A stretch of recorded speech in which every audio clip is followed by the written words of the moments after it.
ছাত্ররা বলছে যে ভাই আমাদের এই ঘোষণাপত্র প্রকাশ নিয়ে দেশি বিদেশি ষড়যন্ত্র হয়ে গেছে, আমাদেরকে চাপ প্রয়োগ করা হয়েছে।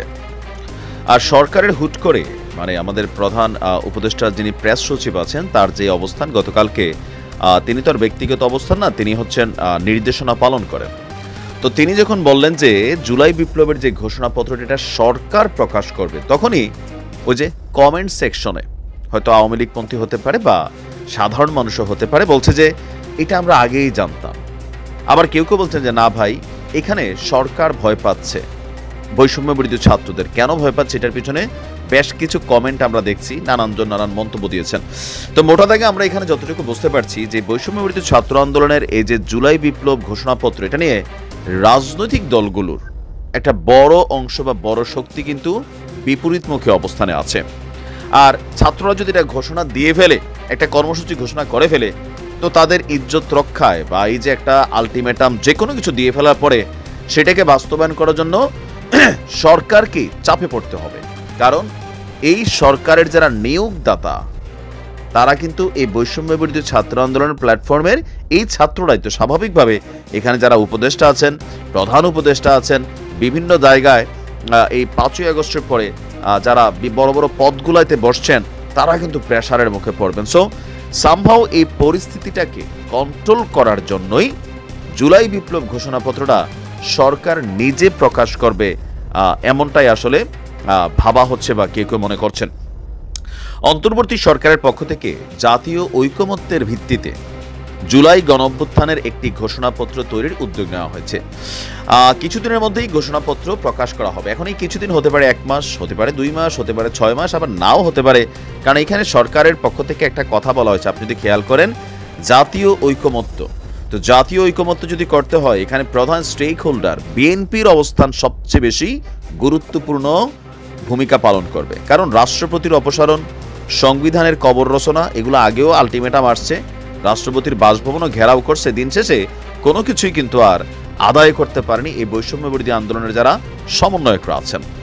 যখনই জাতীয় ঐকমত্যের ইস্যু চলে আসবে, তখনই বিএনপির অবস্থানটা, কারণ এই মুহূর্তে সবাই জানে একটা নির্বাচন হলে বিএনপি ক্ষমতায় যাওয়ার দৌড়ে এগিয়ে আছে রাইট নাও। তবে 2 বছর পরে সেটা কিন্তু আর হবে না। কেন হবে না এটা পরের ভিডিওতে বলছি।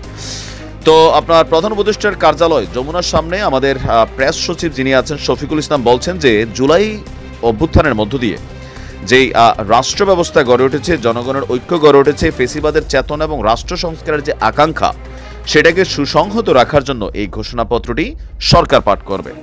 আর সরকারের এমন বক্তব্যকে স্বাগত জানিয়েছে জুলাই বিপ্লবের যেই কি বলে যে ছাত্ররা আছেন। শফিকুল ইসলাম বলছেন যে গণঅভ্যুত্থানে নেতৃত্ব দেওয়া বৈষম্য বিরোধী ছাত্র আন্দোলন সহ অংশগ্রহণকারী সব শিক্ষার্থী, রাজনৈতিক দল এবং অন্যান্য যে পক্ষ আছে তাদের মতামতের ভিত্তিতে ঘোষণাপত্রটি প্রস্তুত করা হবে। এতে জুলাই গণঅভ্যুত্থানের পরিপ্রেক্ষিতে ঐক্যের ভিত্তি এবং জনগণের অভিপ্রায় ব্যক্ত করা হবে। বলছেন যে আমরা আশা করছি সবার অংশগ্রহণের মাধ্যমে কিছুদিনের মধ্যেই সর্বসম্মতিক্রমে এই ঘোষণাপত্র প্রস্তুত করা হবে এবং জাতির সামনে উপস্থাপন করা হবে। সরকারের এই জায়গা থেকে একদম ক্লিয়ার যে সরকারের এই অবস্থানটার পিছনে মেইন কারণ হচ্ছে বিএনপি। কারণ বিএনপির রুহুল কবির রিজভী সাহেব থেকে শুরু করে দলটির বড় বড় যারা মির্জা আব্বাস সাহেব আছেন, আরও যারা মানে কি বলে যে কেন্দ্রীয় নেতারা আছেন, তারা প্রকাশ্যেই বলছেন যে সংবিধানের কবর দেওয়ার কথা যখনই বলা হয় তখন সেটা কোনোভাবেই মেনে নেওয়া হবে না। তবে হ্যাঁ, সংশোধন এটা হইতে পারে। যে সংবিধান তো আর কোনো অহিনা, সারা পৃথিবীর বিভিন্ন দেশের সংবিধান পরিবর্তন হয়, আপনার হয়তো 10 বছর 12 বছর পরে পরে অনেক সময় মডিফাই করা হয়। তবে আমাদের দেশের সংবিধান পরিবর্তন সবসময় আমাদের যে ক্ষমতাসীন রাজনৈতিক দলগুলো থাকেন তারা তাদের নিজস্ব প্রয়োজনে ওইখানে হাত দেন, যেন পরবর্তী রাজনৈতিক দলগুলো এসে বাটে পড়ে। কিন্তু পরবর্তী সময় এই জিনিসটাই আবার তাদের নিজেদের জন্য কিন্তু ঝামেলার কারণ হয়ে যায়। তো এখন এই মুহূর্তে সরকার কোথাও না কোথাও অবশ্যই ভয় পাচ্ছে যে এই ইস্যুটাকে নিয়ে দেশে এই মুহূর্তে আরেকটা বিভাজন তৈরি হবে, যেই বিভাজনের ধাক্কাটা সরকারের উপরই পড়বে। কারণ আইনশৃঙ্খলার অবনতি ঘটবে। এমনি আইনশৃঙ্খলার অবনতি খুবই খারাপ দিকে যাচ্ছে। আমরা দেখছি যে বিএনপির এক নেতার একটা মোটরসাইকেল আপনার আটকানোকে কেন্দ্র করে নরসিংদীতে থানার মধ্যে শ্রমিক দল, ছাত্রদল, যুবদলের কর্মীরা গিয়া প্রকাশ্যে দাও শ্রেণী নিয়ে পুলিশের গাড়িটারি কোপাইয়া অস্থির অবস্থা। তো এরকম পরিস্থিতিতে সরকার এই বিপদে পড়বে, এটা হচ্ছে বাস্তবতা।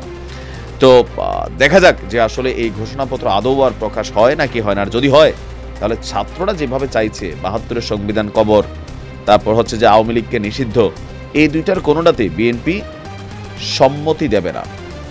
এটা একদম ক্লিয়ার একটা স্টেটমেন্ট বিএনপির বিভিন্ন নেতাদের বক্তব্য থেকে কিন্তু পরিষ্কার।